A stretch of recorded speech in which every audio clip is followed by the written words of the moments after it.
할렐루야. 함께 예배하는 우리 모든 가족들에게 하나님의 은혜와 능력과 평강이 넘치기를 주님의 이름으로 축원합니다. 제가 어렸을 때는 6.25로 부모를 잃은 고아들이 꽤 많이 있었습니다. 학교에 가면 한 반에 몇 명씩은 꼭 고아들이 있었는데 간혹 그들과 다툼이 일어날 때가 있습니다. 그들과 간혹 다툼이 일어났을 때 그 아이들을 이기는 방법이 하나 있었습니다. 그것은 너 우리 아버지에게 이른다라고 하는 말입니다. 아이들에게 있어서 아버지는 슈퍼맨입니다.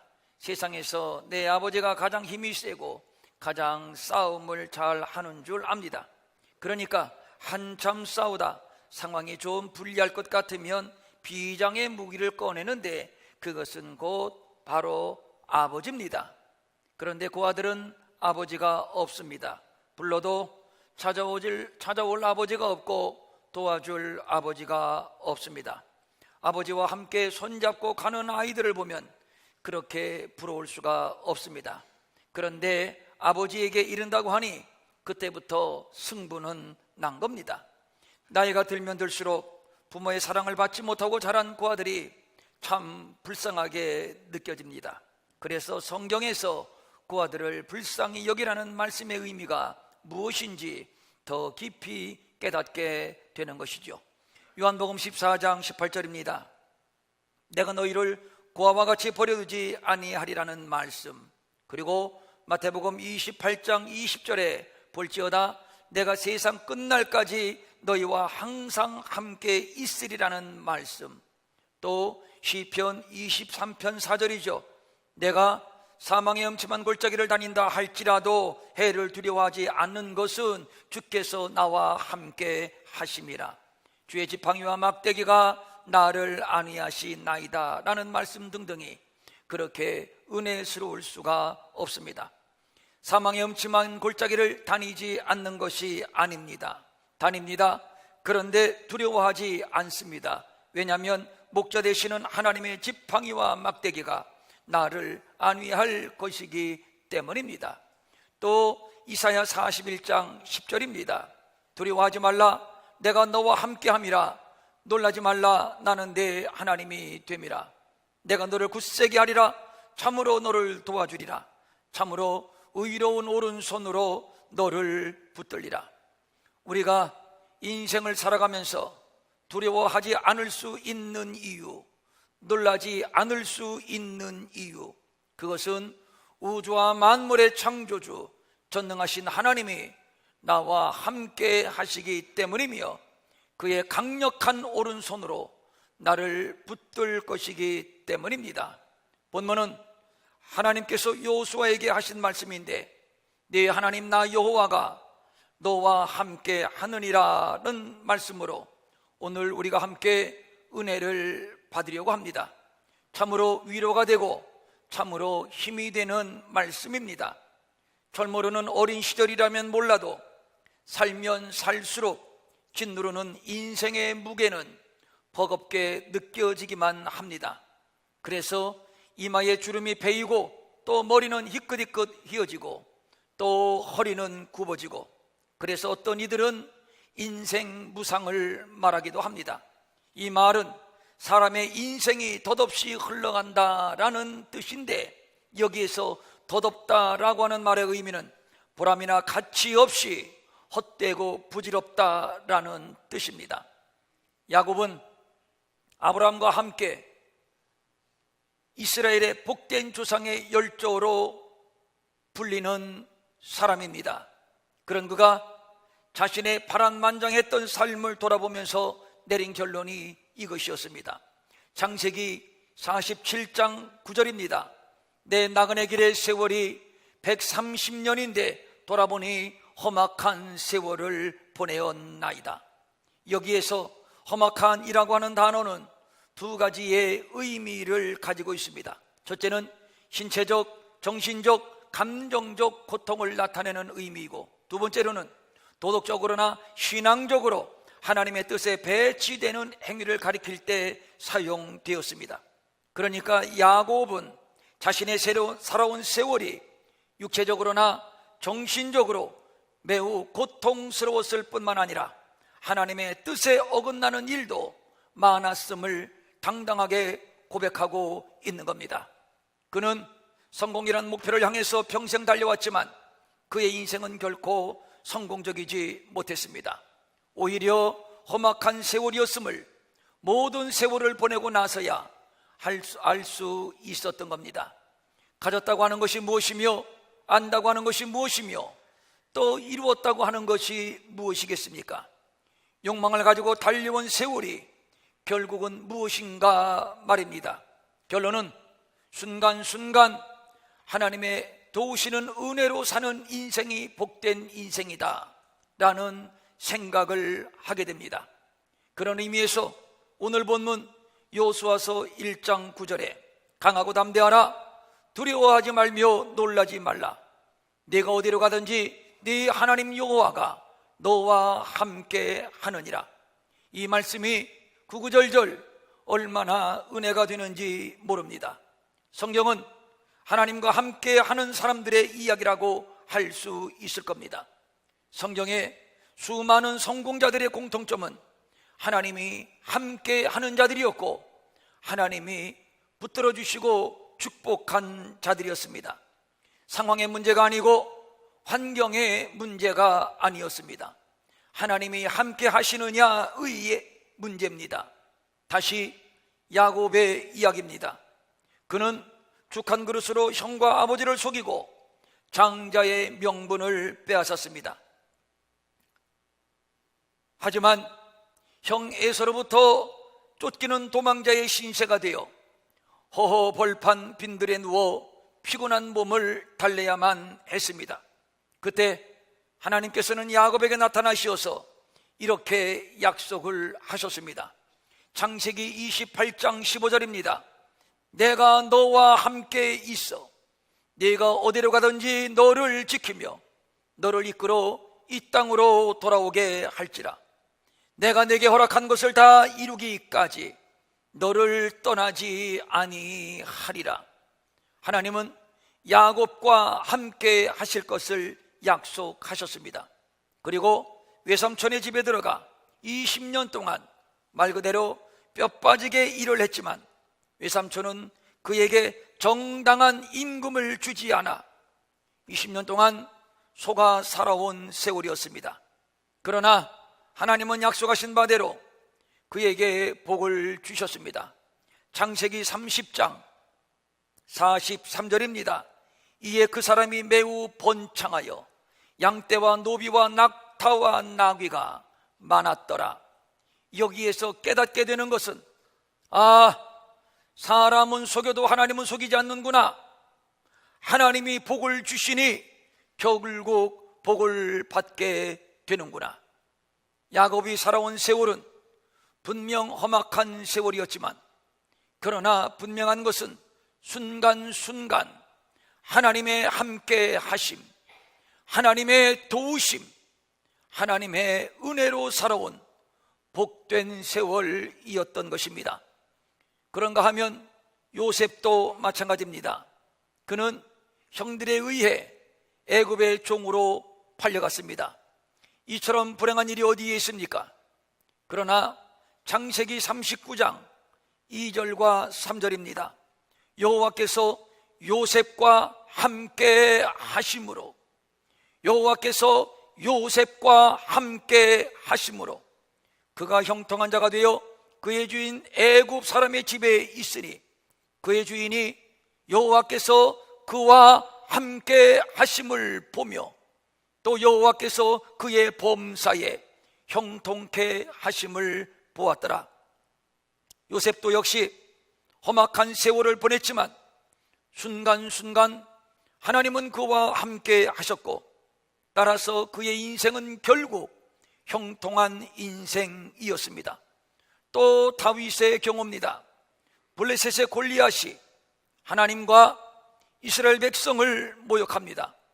이로 인해 이스라엘의 반응이 열왕기상 17장 11절입니다. 사울과 온 이스라엘이 블레셋 사람의 이 말을 듣고 놀라 크게 두려워하니라. 이 모습을 다윗이 보았습니다. 그리고 골리앗 앞에 걸어 나가는데 그는 칼과 창과 방패와 투구를 다 벗어버렸습니다. 그리고 물맷돌 5개를 들고 나가면서 이렇게 외칩니다. 사무엘상 17장 47절입니다.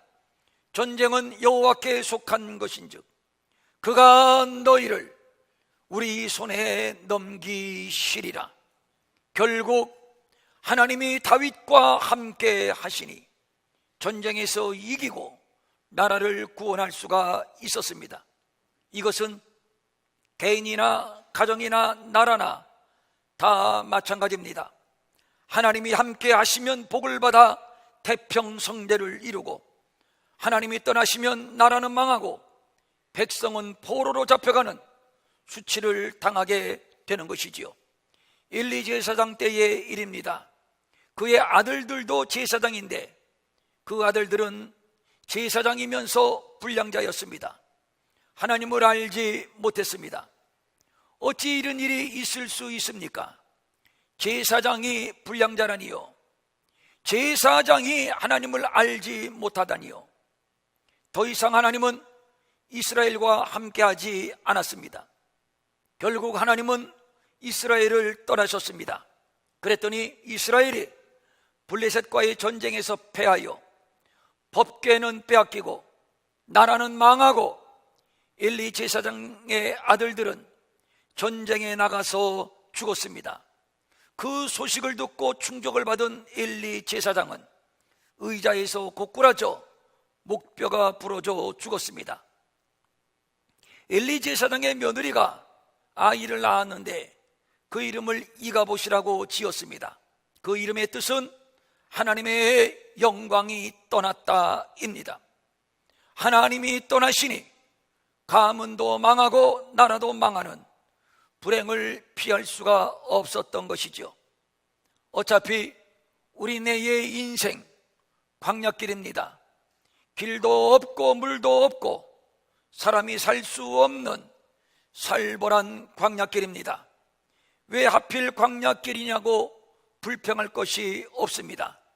어차피 그것이 인생입니다. 이 광야길이 싫다면 그것은 죽는 길밖에는 없습니다. 야곱의 고백처럼 인생이 험악한 세월일 수밖에 없고 광야길일 수밖에 없지만 중요한 것은 그 가운데서 불기둥과 구름기둥의 인도함을 받는 것입니다. 하늘로부터 내려지는 만나를 받아 먹는 것입니다. 그러면서 광야길을 걸어가는 것이지요. 이것이 무엇입니까? 험악한 세월이든 광야길이든 하나님과 함께하는 인생은 보호를 받고 안전하다, 형통하다 이것이지요. 모세는 히브리인으로서 애굽의 궁중에서 왕자의 신분으로 살다가 애굽의 하급 관리 하나를 죽이는 사건으로 인해서 미디안 광야로 피신을 했고 그곳에서 결혼을 해 처갓집에 대릴사위가 되어서 양무리를 치고 있었습니다. 어느덧 세월이 지나 나이 80이 되었고 이제는 열정, 의지, 애국심이 나이와 함께 서서히 시들어질 무렵 하나님께서는 떨기나무 가운데서 모세를 부르십니다. 모세야, 이제 너는 이스라엘 자손을 애굽에서 인도하여 내라. 말이 그렇지 이게 가당이나 한 말입니까? 지난날 궁중에서 살던 펄펄한 젊은 시절이 아닙니다. 나이 80이 되었습니다. 부르시려면 진작 부르시고 쓰시려면 진작 쓰실 것이지 80세면 자기 몸 하나 가누기도 힘든 나이입니다. 이 나이에 어떻게 이스라엘을 구원한단 말입니까? 그것도 상대는 애굽의 바로입니다. 당연히 모세는 못한다고 거절을 합니다. 이때 하나님께서 모세에게 하신 약속의 말씀이 출애굽기 3장 12절입니다. 하나님이 이르시되 내가 반드시 너와 함께 있으리라. 또 4장 12절입니다. 이제 가라 내가 내 입과 함께 있어 할 말을 가르치리라. 모세의 손에 들려진 것이라고는 40년 동안 양을 칠 때에 사용한 지팡이 하나였습니다. 때 묻은 지팡이, 마른 지팡이, 길가에 버려졌다 한들 누가 집어가기나 하겠습니까? 볼품없는 지팡이. 그러고 보면 지팡이의 신세나 모세의 신세나 별반 다를 바가 없습니다. 그래서 모세는 나는 못합니다, 못 갑니다, 하나님께 거부를 통보했습니다. 모세는 이 지팡이에서 자기를 봤습니다. 내 신세나 내 신세나. 이 지팡이 하나의 몸 하나 의지하며 사는 도망자 모세, 실패자 모세. 그런데 하나님은 이런 모세를 부르셨습니다. 그리고 말씀합니다. 모세야, 모세야, 너는 내 백성을 구원하라. 모세는 거절할 수밖에 없었습니다. 지팡이를 통해서 자기의 모습을 봤기 때문입니다. 이 마당에 무엇을 할 수 있단 말입니까? 이때 하나님은 또 말씀합니다. 모세야, 내 손에 든 것이 무엇이냐? 하나님, 보시다시피 고작 때 묻은 지팡이 하나뿐입니다. 하나님은 또 말씀합니다. 그 지팡이를 땅에 던져라. 던졌습니다. 그랬더니 뱀이 되었습니다. 지팡이가 뱀이 되다니요. 하나님이 또 말씀합니다. 모세야, 저 뱀의 꼬리를 잡아라. 모세가 다시 뱀의 꼬리를 잡았습니다. 그랬더니 뱀이 다시 지팡이가 되었습니다. 하나님이 모세에게 말씀합니다. 출애굽기 4장 17절입니다. 너는 이 지팡이를 손에 잡고 이곳으로 이적을 행할지니라. 또 20절입니다. 애굽으로 돌아가는데 모세가 하나님의 지팡이를 손에 잡았더라. 이제 이 지팡이는 단순한 지팡이가 아니었습니다. 이적을 행하는 지팡이였습니다.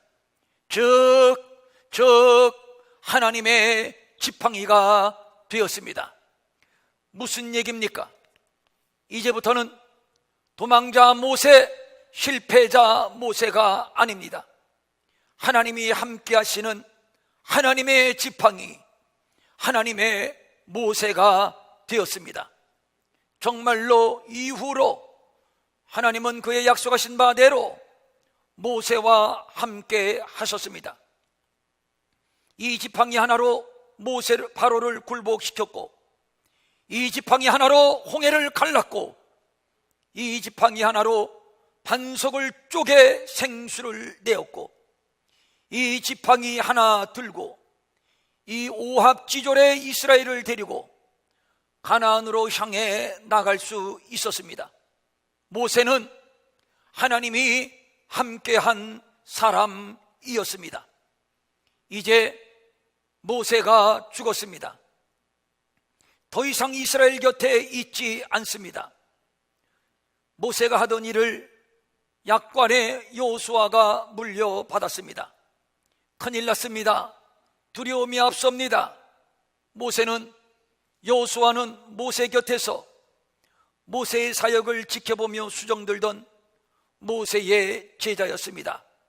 그렇기 때문에 이스라엘을 인솔한다는 것이 자기로서는 도저히 불가능하다는 것을 알고 있습니다. 그래서 불안합니다. 그래서 두려움이 밀려옵니다. 그렇지 않습니까? 이제는 요단을 건너야 합니다. 여리고를 무너뜨려야 합니다. 가나안의 원주민 잡족들과 한바탕 전쟁을 벌여야 합니다. 만만한 것이 하나도 없습니다. 이때 하나님이 약관의 여호수아를 위로하며 격려하면서 주신 말씀이 오늘 본문의 말씀인데, 특별히 9절입니다. 내가 네게 명령한 것이 아니냐? 강하고 담대하라. 두려워하지 말며 놀라지 말라. 네가 어디로 가든지, 따라합니다. 네 하나님 여호와가 너와 함께 하느니라. 한 번 더, 네 하나님 여호와가 너와 함께 하느니라. 이제부터 여호수아는 지금까지의 여호수아가 아닙니다.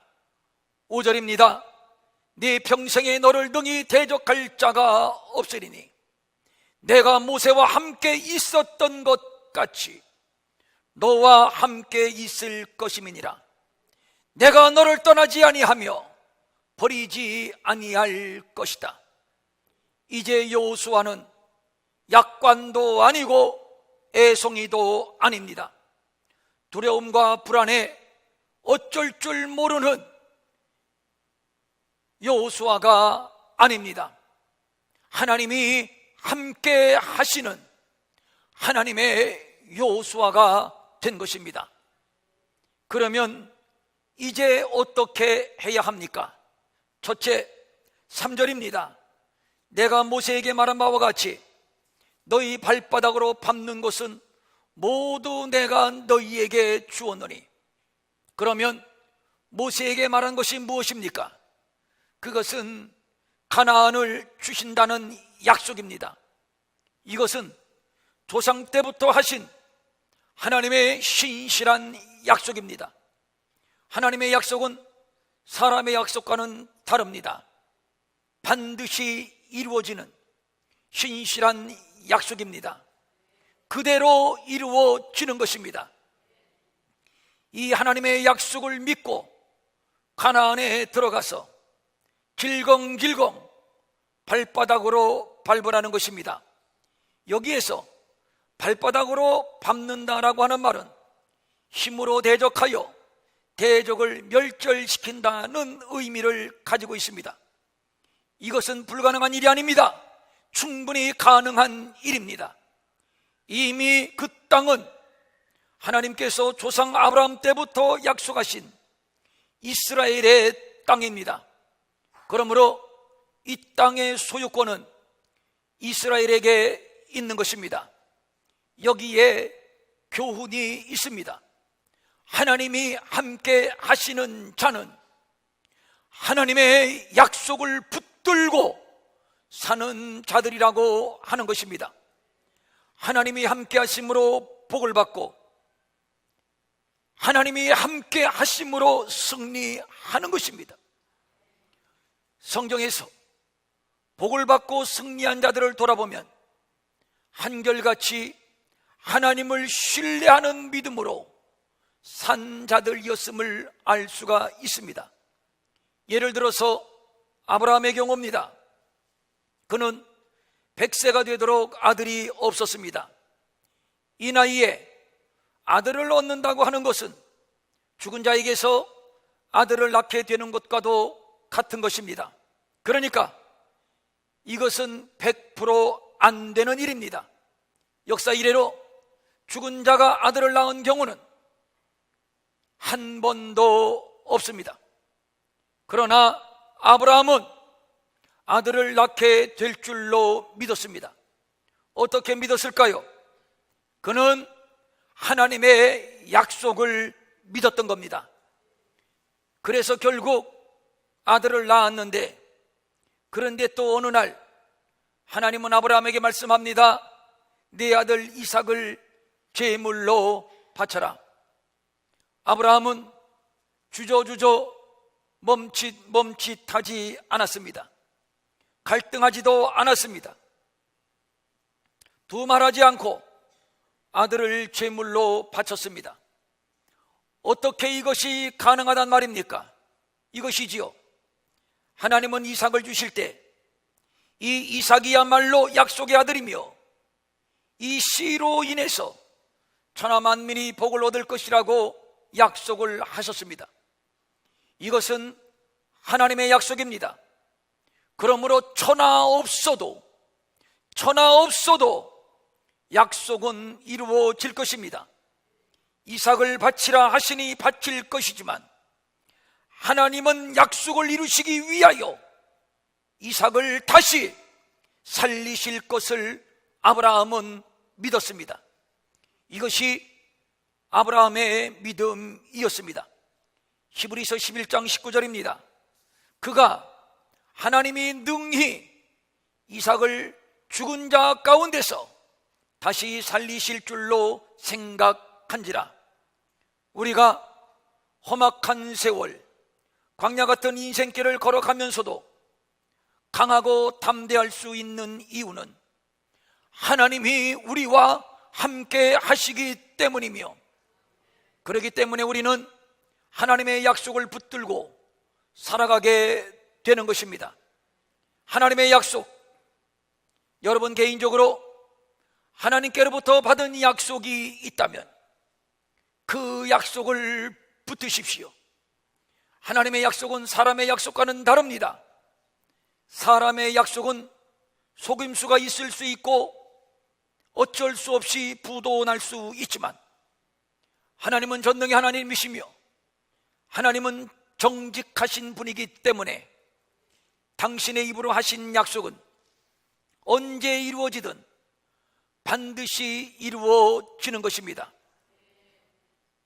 저는 지난날 목회가 힘들고 어려워서 목회에 대한 많은 고민과 좌절이 밀려올 때가 있었습니다. 이때 제가 붙들고 견딘 것이 있습니다. 그것은 처음 하나님의 부르심의 약속입니다.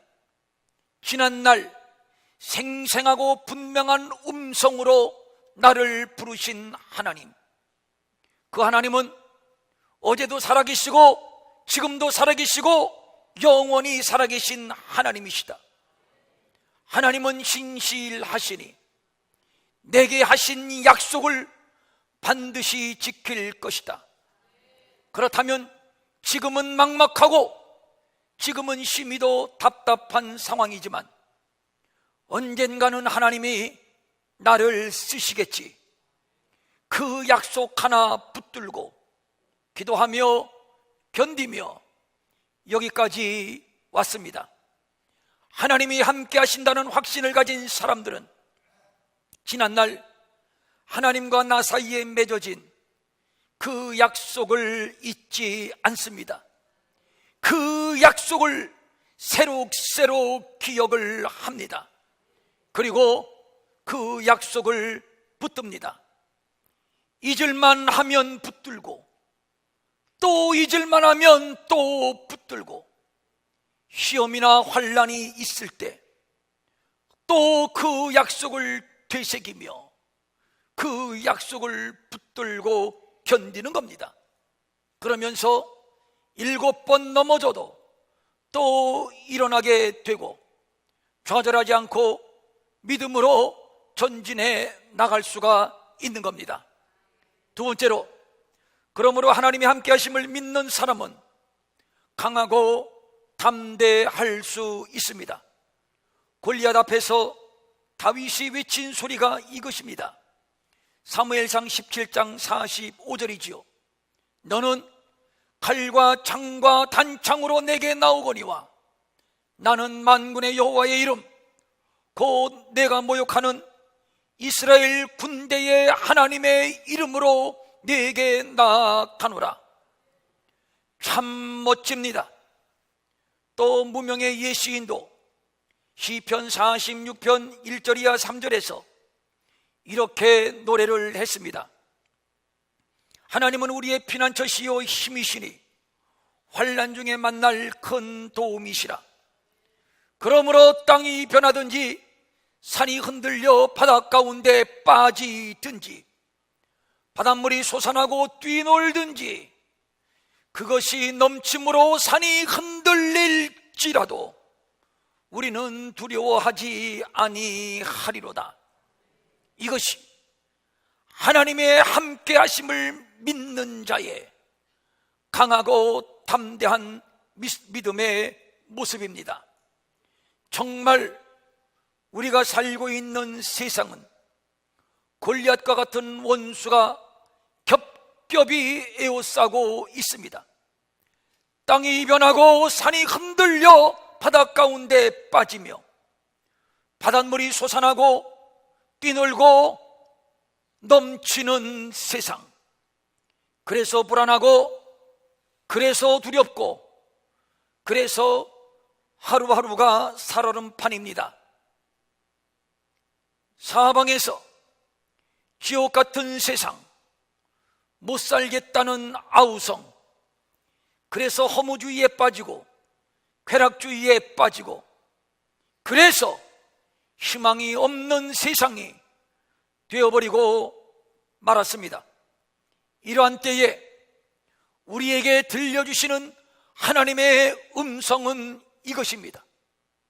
사랑하는 내 백성들아, 사랑하는 내 아들, 사랑하는 내 딸들아, 두려워하지 말라. 강하고 담대하라. 네 하나님 나 여호와가 너와 함께 하느니라. 세 번째로, 하나님의 함께 하심을 믿는 자들은 본문 8절입니다. 이 율법책을 내 입에서 떠나지 말게 하며 주야로 그것을 묵상하여 그 안에 기록된 대로 다 지켜 행하라. 그리하면 내 길이 평탄하게 될 것이며 내가 형통하리라.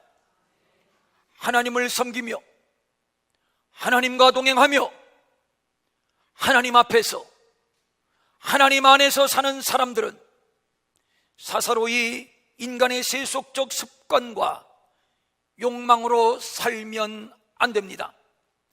만약에 그렇다면 하나님은 더 이상 우리와 함께 하시지 않습니다. 떠나고 말 것입니다. 하나님이 아브라함을 부르셨을 때 아브라함은 하나님의 말씀을 쫓아갔습니다. 하나님의 말씀대로 순종하며 살기로 결심했다는 얘기입니다. 또 하나님께서 모세를 부르실 때 모세야, 내가 선 곳은 거룩한 땅이니 내 발에서 신을 벗어라. 무슨 얘기입니까? 지금까지는 내가 그 신을 신고 내 마음대로 내가 하고 싶은 대로 살았지만 이제부터는 너는 내 종이며 내가 너와 함께 할 것이니 모세야, 이제부터 너는 내 맘대로 살지 말라. 내 명령대로 내가 지시하는 대로 순종하며 살라. 이것입니다. 율법은 하나님의 말씀이며 하나님의 계명이며 하나님의 명령입니다. 이 율법이 오늘 우리에게 성경으로 주어졌습니다. 성경은 하나님이 누구신지, 그가 우리에게 베푸신 은혜가 무엇인지, 당신의 아들 독생자 예수 그리스도가 누구시며 우리가 그를 왜 믿어야 하는지를 알려주는 하나님의 말씀입니다. 그러므로 성경은 생명의 책이요 복을 주는 책이며 구원받은 성도들의 삶의 지침입니다. 그러므로 하나님이 함께 하는 사람은 이 말씀을 주야로 묵상하는 삶을 사는 것입니다. 여기에서 묵상이라고 하는 말은 자기 자신에게 중얼거린다라고 하는 의미를 가지고 있는 단어입니다.